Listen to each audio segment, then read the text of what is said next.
A ver, imaginen por un momento un ecosistema legal que, bueno, está perfectamente equilibrado. Ujú. Y de repente, las reglas cambian drásticamente para proteger a los más vulnerables. Lo cual tiene todo el sentido del mundo, claro. Totalmente. Era algo súper necesario. Exacto. Pero, y aquí viene la gran pregunta, ¿qué ocurre cuando alguien descubre un atajo en esas nuevas reglas? Un atajo para ganar una partida de ajedrez tan dolorosa como puede ser un divorcio. Es que ahí es donde la cosa se complica muchísimo. Pues esa es exactamente la bomba de relojería que plantea nuestra inversión de hoy. Vamos a desgranar una recopilación documental muy controvertida que se conoce como el informe Dolo. Concretamente las partes 1 y 3, ¿verdad? Sí, eso es.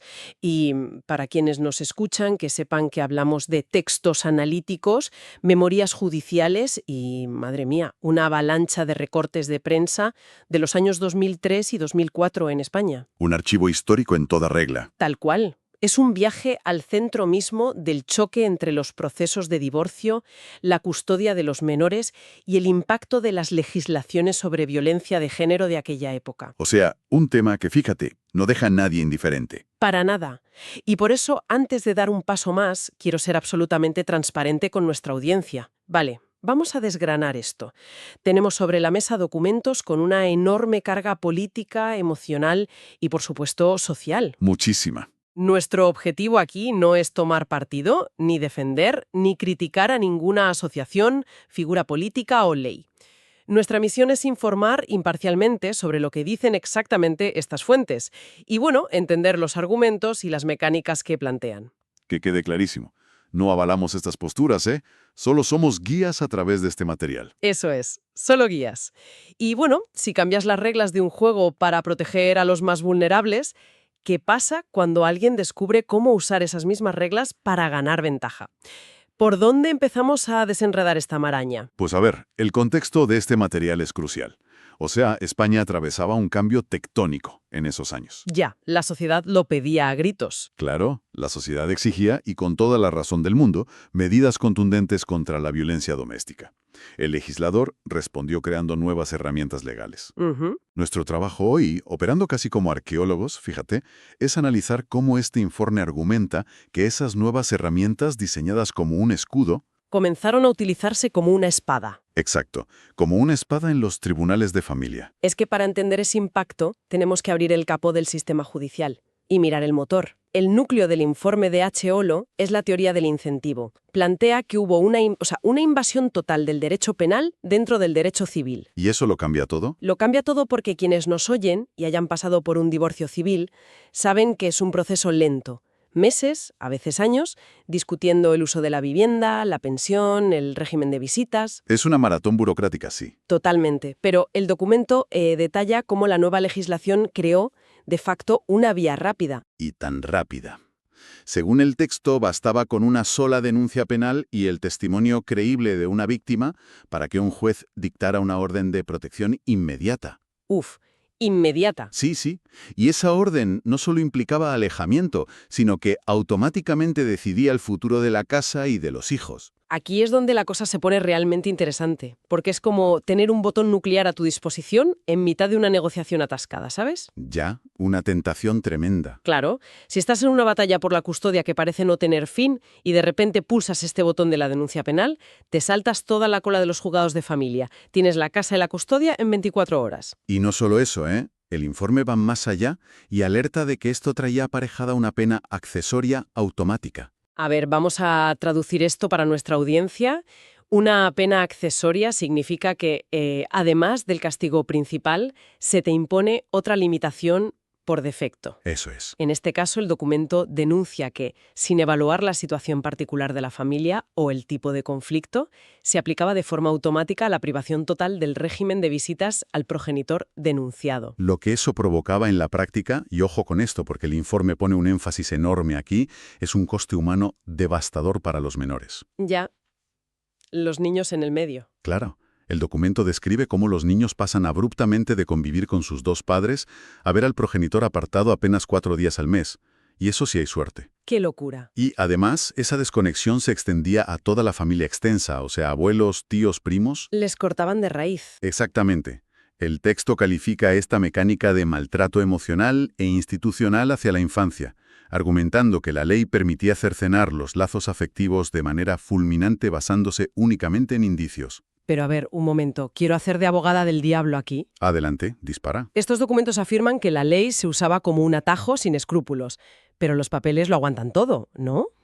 Y la violencia real también existía, era gravísima y requería medidas urgentes y drásticas. Por supuesto. Entonces, ¿cómo sabemos que esto que plantea el informe no es solo la pataleta de un sector conservador que no quería perder sus privilegios históricos en los divorcios o que se resistía a los avances en protección? Pues mira, esa es exactamente la crítica que recibió este tipo de argumentación en su momento. Era lo primero que se les echaba en cara. Claro, es lo lógico pensar eso. Pero la clave de la primera parte de este informe es que no se limita a filosofar, señala directamente a la sala de máquinas de la política y de la economía. El documento cita presiones políticas explícitas, fíjate. Ah, sí, da nombres. Sí, da nombres. Relata, por ejemplo, cómo Ana María Pérez del Campo, histórica representante de asociaciones feministas, supuestamente presionó de forma directa al entonces ministro de Trabajo y Asuntos Sociales. A Jesús Caldera. A Jesús Caldera, exacto. Y el objetivo de esa presión, según los textos, era doble, ¿no? Por un lado, impedir que los jueces pudieran conceder la custodia compartida si no había un acuerdo previo entre los cónyuges, que, a ver, en un divorcio conflictivo, lograr un acuerdo es casi imposible. Ya te digo, es pedir peras al olmo. Y por otro lado, forzar que la privación de visitas fuera esa pena accesoria automática de la que hablábamos. Es decir, quitarle el margen de maniobra al juez para que la ley actuara como una guillotina estandarizada. Y fíjate que el texto conecta esa rigidez legal con un motor económico. Que esto tiene tela. A ver, cuenta. Citan al catedrático de Sociología Amando de Miguel, para sostener que alrededor de este conflicto se generaba un multimillonario volumen de dinero. ¡Wow! El argumento es que mantener la confrontación resultaba muy rentable. Claro, el mecanismo es perverso si lo analizamos desde esa óptica. O sea, si un divorcio se resuelve de mutuo acuerdo, los honorarios legales son bajos y el caso se cierra rápido. Negocio pequeño, digamos. Exacto. Pero si el divorcio se transforma en un procedimiento penal por maltrato, entran en juego juicios mucho más largos, minutas astronómicas para los abogados y, bueno, según denuncia el informe, un sistema de subvenciones públicas. Ahí está la clave de su argumento. Subvenciones destinadas a asociaciones que recibían fondos en proporción a la cantidad de casos o denuncias que gestionaban. Es decir, el incentivo económico estaba puesto en inflar el conflicto, no en apagarlo. Pasamos de una discrepancia civil por un piso a una maquinaria penal subvencionada. Esa es la arquitectura del supuesto fraude que dibuja el informe de H.O. Olo. Ya. Sin embargo, una teoría, por muy bien hilada que esté, necesita un choque con la realidad para sostenerse. Y ahí es donde la segunda parte de los documentos resulta tan reveladora. Porque no recurren a opinadores externos, ¿verdad? Exacto. Recurren a las voces más altas de la propia judicatura de aquel momento. Y lo más sorprendente de esto es que no estamos hablando de magistrados marginales. La primera en dar la voz de alarma en mayo de 2004 fue María Sanahuja. Nada menos que la juez decana de Barcelona. O sea, una figura importantísima. Ella alertó públicamente del uso abusivo de la vía penal y de la proliferación de denuncias falsas o estratégicamente infladas para obtener beneficios inmediatos en las separaciones civiles. El peso de una juez decana pronunciando esas palabras en medio de un clima de altísima sensibilidad social es incalculable, ¿sabes? Ya, se la jugó bastante. Muchísimo. Sanahuja estaba diciendo, desde dentro de las trincheras del sistema, que la ley estaba siendo instrumentalizada. Tela. Y lo verdaderamente histórico de los documentos aportados no es solo su declaración, sino quién salió a defenderla cuando empezaron a lloverle las críticas institucionales por todos lados. El mismísimo fiscal jefe de Cataluña. José María Mena. Eso es.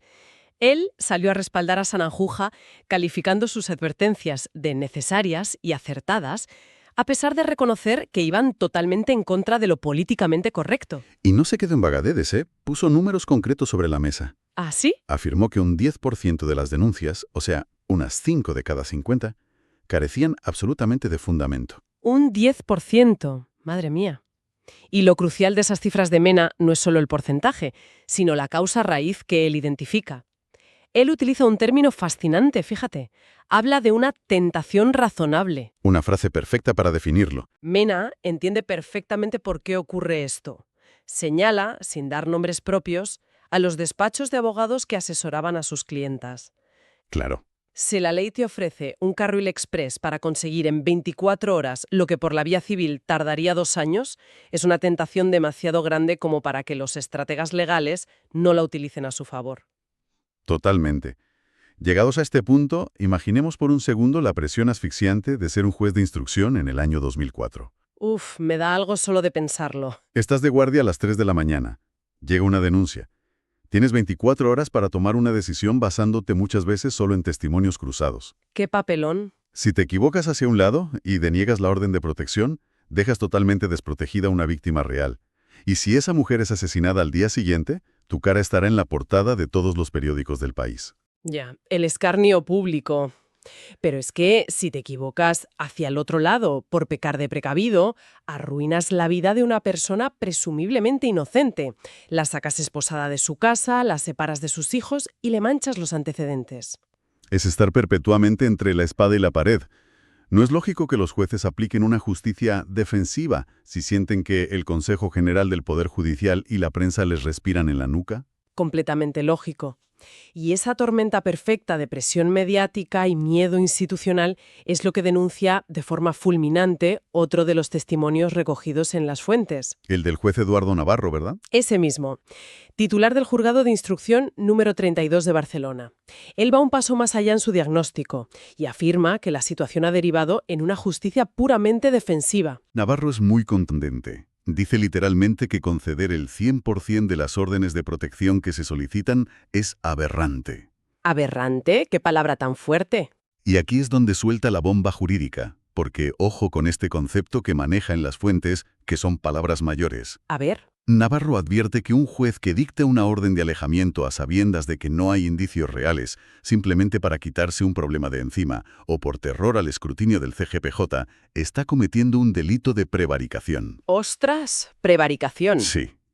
Para que lo entendamos en toda su magnitud, la prevaricación es el acto de dictar una resolución a sabiendas de que es injusta o contraria a la ley. Ya, que no es un error sin querer, es hacerlo a sabiendas. Exacto.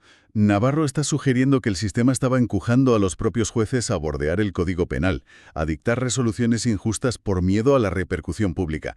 Es el retrato de un sistema judicial a punto de colapsar bajo el peso del pánico mediático. Y ojo, que esto no era un fenómeno aislado en Cataluña. El informe incluye alertas desde la otra punta del país. Sí, lo del fiscal de A Coruña. Justo.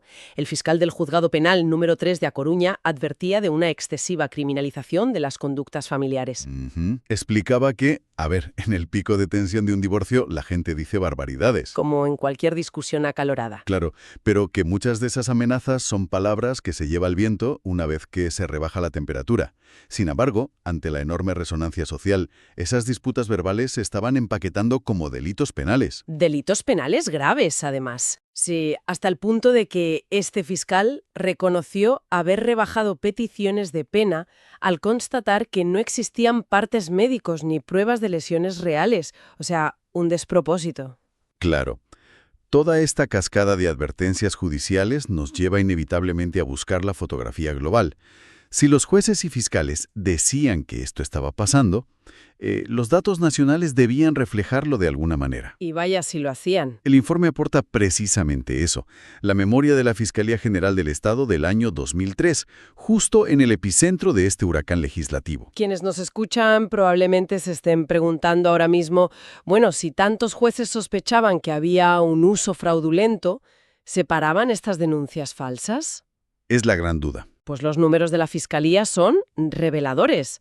Durante ese año, 2003, se solicitaron 3.305 órdenes de protección y casi un tercio de ellas, concretamente 957 solicitudes, fueron denegadas por falta de indicios objetivos.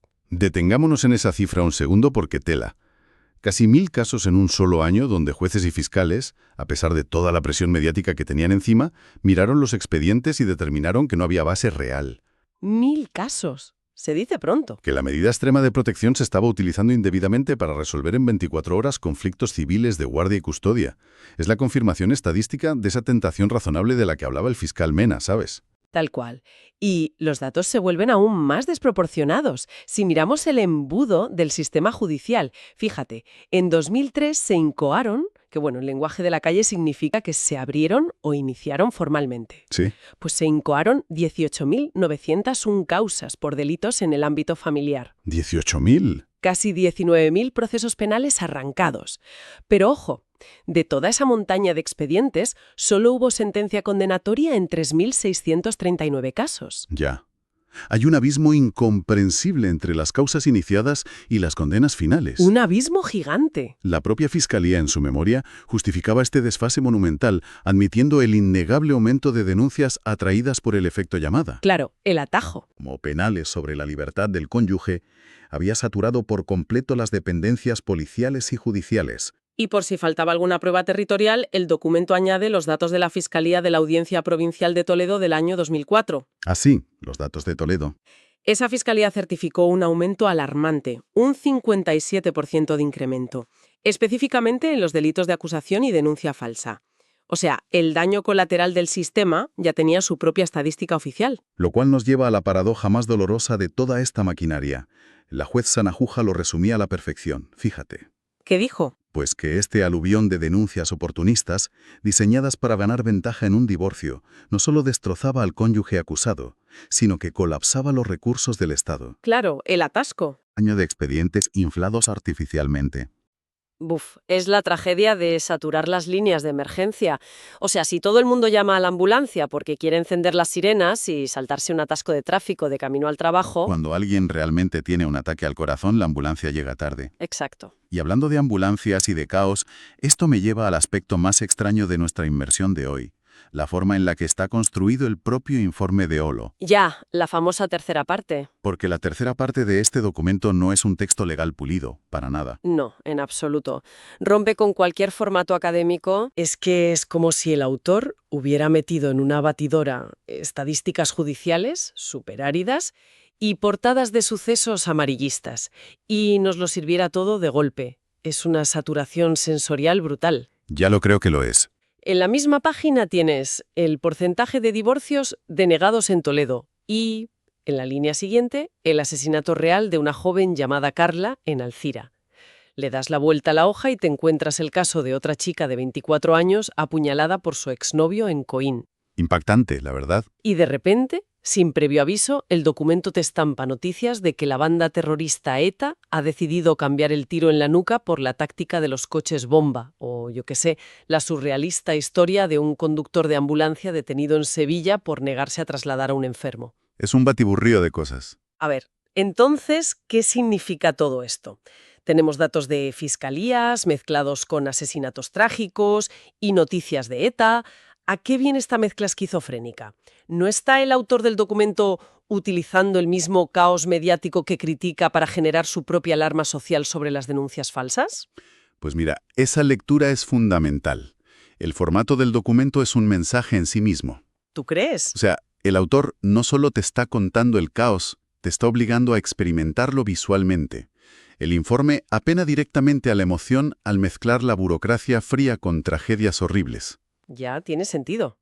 Al incluir las noticias de ETA o del conductor de ambulancia, lo que está intentando plasmar es la atmósfera de alarma social generalizada que respiraba España en 2003 y 2004. Es como si intentara demostrar que la sociedad entera vivía en un estado de taquicardia informativa, donde era imposible distinguir una cosa de la otra. Exacto.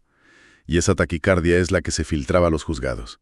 La analogía del conductor de ambulancia detenido por omisión de socorro, que incluyen en el recorte de prensa es, fíjate, una metáfora casi poética de lo que denunciaba el juez Navarro.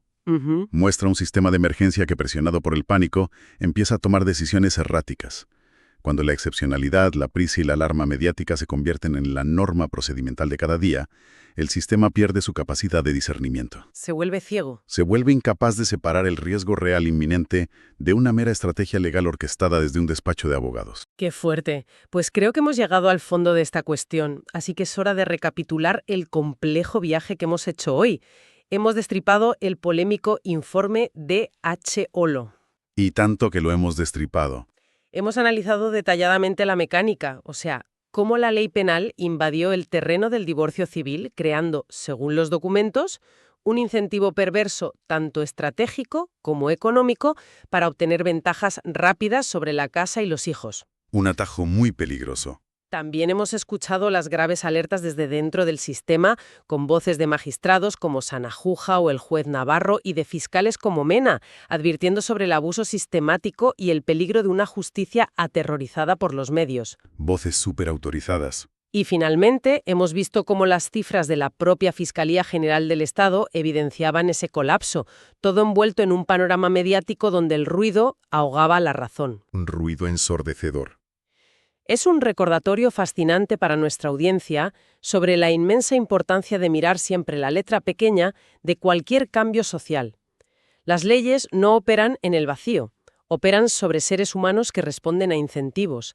Entender esos incentivos ocultos es la única manera de comprender cómo funciona realmente el mundo. Muy cierto. Antes de despedirnos, quiero reiterar una vez más, con total naturalidad pero con firmeza, que este análisis ha sido una radiografía exhaustiva de los argumentos presentes en el material documental que nos han proporcionado. Nuestro propósito ha sido descifrar la arquitectura de este informe y contextualizar sus afirmaciones históricas. Solo eso. En ningún caso buscamos establecer una postura ideológica sobre un tema tan doloroso por parte de este programa. Y observando este choque de trenes que reflejan las fuentes, entre la obligación moral absoluta de proteger a las víctimas a cualquier precio y el deber democrático de no destrozar la vida de inocentes, nos queda una reflexión profunda flotando en el aire. A ver. Si un sistema legal, empujado por una justificada alarma social, se ve obligado a elegir entre blindar el principio de presunción de inocencia o aplicar una protección preventiva máxima que dispara primero y pregunta después, ¿es humanamente posible legislar sin generar víctimas colaterales en uno u otro bando? ¡Qué dilema! Y de ser inevitable ese trágico margen de error en las decisiones humanas urgentes, ¿está verdaderamente preparada la sociedad para decidir a sangre fría quién debe pagar ese altísimo precio?